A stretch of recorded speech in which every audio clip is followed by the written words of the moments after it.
Let's talk about Bitcoin security. It's legendary, right? It's built on this cryptographic fortress that's so strong, today's best supercomputers couldn't crack it in, well, a billion years. But what happens when a totally new kind of computer shows up? One that doesn't play by the same rules. Okay, let's dive into this futuristic threat of quantum computing and ask the big question. Is Bitcoin's blockchain really breakable? Yeah, I know. It sounds like something straight out of a sci-fi movie. But for the people who actually build our digital world, this is a very real storm on the horizon. This headline from Wired, it kind of captures the stakes perfectly. The arrival of a powerful quantum computer isn't just some small upgrade. It's a massive shift that could completely rewrite the rules of digital security as we know it. So what makes these machines such a potential threat? Well, think about it like this. Your laptop thinks in bits. It's a simple world of either a 0 or a 1. But a quantum computer uses something called qubits. And thanks to this wild property of quantum mechanics called superposition, a qubit can be both a 0 and a 1 at the exact same time. This lets them explore just a staggering number of possibilities all at once, which makes them insanely powerful for solving certain kinds of problems. And here's the thing. This is not just a Bitcoin problem. Nope. This threat is hanging over pretty much every secure corner of our digital lives. We're talking your bank account, your private messages, even military secrets. All of it is protected by the same kind of math. And all of it is waiting for a moment that cryptographers have a special name for, Q-Day. Q-Day is basically the day of reckoning. It's that moment when a quantum computer becomes powerful enough to shatter the public key cryptography that, underpins everything. Those math problems that are impossibly hard for our current computers, they could potentially be solved in minutes. And just like that, all our digital locks become obsolete. Okay, so let's focus this back on Bitcoin specifically. Because when most people hear quantum threat, they immediately think about mining, right? The idea of some quantum superminer just minting all the coins. But the real critical weakness is actually somewhere else entirely. It's a lot more subtle. It's in the way you prove you actually own your Bitcoin. Now this table really draws a line in the sand. You see, SHA-256, the algorithm used for mining, it's only moderately threatened. A quantum computer could speed it up, sure, using something called Grover's algorithm, but it doesn't just break it. The real five-alarm fire, the critical threat, is to ECDSA. That's the elliptic curve digital signature algorithm. This is how you sign a transaction. And this is where an algorithm named after a guy named Peter Shor enters the chat. Think of Shor's algorithm as the ultimate master key. It's a quantum recipe specifically designed to solve the exact type of math puzzle that protects your Bitcoin private key. To a normal computer, this puzzle is like a locked bank vault. But to a powerful quantum computer running Shor's algorithm, it's like the vault door was never even closed to begin with. So, and this is the crucial part, your Bitcoin isn't just sitting there vulnerable 24/7. For most addresses, your public key, the thing Shor's algorithm wants to attack, is hidden. But the second you make a transaction, your public key is broadcast to the whole network to prove you authorized that payment. And once it's out there, exposed, the clock starts ticking. A quantum attacker could theoretically snatch that public key, reverse engineer your private key, and gain control of any funds you have left in that address.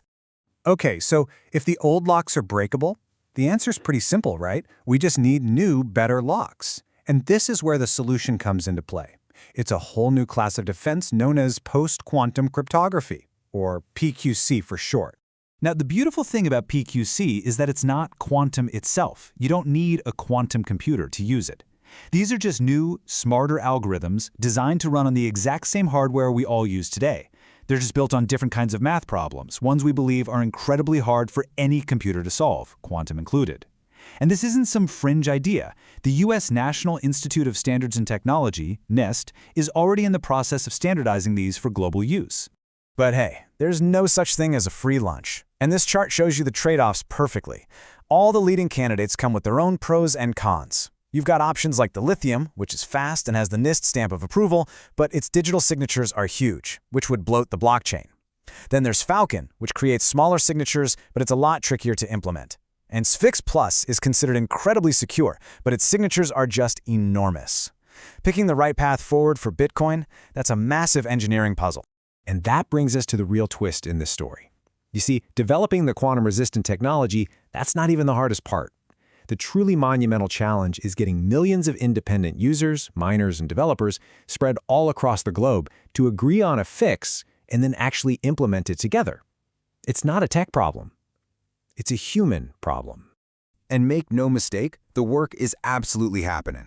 As veteran Bitcoin developer Matt Corallo says right here, brilliant people are already deep in the trenches on this. But in the world of Bitcoin, just writing the code is only the first step of a very, very long journey.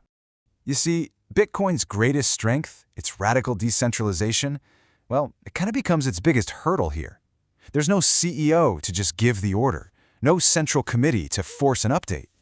Any change requires this slow, deliberate, and sometimes pretty messy process of building consensus. And at the end of the day, every single user has to choose to upgrade. The system is designed for stability, not for speed. This whole challenge forces a really deep, almost philosophical question. What do we do about all the Bitcoin that's already out there, sitting in vulnerable accounts? We're talking about millions of coins, including possibly over 1 million that might belong to Satoshi Nakamoto, that haven't moved in over a decade. So you've basically got two camps on this. First, you've got the burn position. They argue for a hard deadline. Move your coins to a new quantum-safe address by this date, or those old coins become unspendable. Poof, gone. This would stop a thief from stealing them and crashing the market. But then you have the steal position. They argue that this breaks Bitcoin's most sacred rule, property rights. They say we have to leave the old coins alone to protect the integrity of the network, even if it means someone might steal them one day. So yeah, this isn't just a software update, it's a debate over the very soul of Bitcoin. So with all these technical solutions being worked on, and this fierce philosophical debate brewing, everything now boils down to one crucial element: time. The clock is absolutely ticking. When you look at how long other major Bitcoin upgrades have taken, the experts estimate that a full migration to post-quantum security would take roughly 7 years. That's from the initial idea all the way to full network adoption. This is definitely not a switch you can just flip overnight. It's a marathon. And this visual does a great job of showing why it would take so long. It's a huge undertaking in 3 acts. First, you've got a research phase, a couple of years just to argue about and agree on the right tech. Then, an implementation phase, to build, test, and perfect all the code. And finally, a multi-year migration phase where everyone, every single user, every exchange, every wallet, has to adopt the change. So here's the bottom line. The biggest threat isn't a quantum computer suddenly blinking into existence tomorrow. The real threat is complacency. It's the danger of putting off these hard conversations and the slow, difficult work of upgrading until the threat is already knocking at the door. The Bitcoin community has a window to act, to do this carefully and deliberately. But that window is not infinite. Which leaves us with the ultimate cliffhanger, doesn't it? The technology to save Bitcoin from a quantum future is within our reach.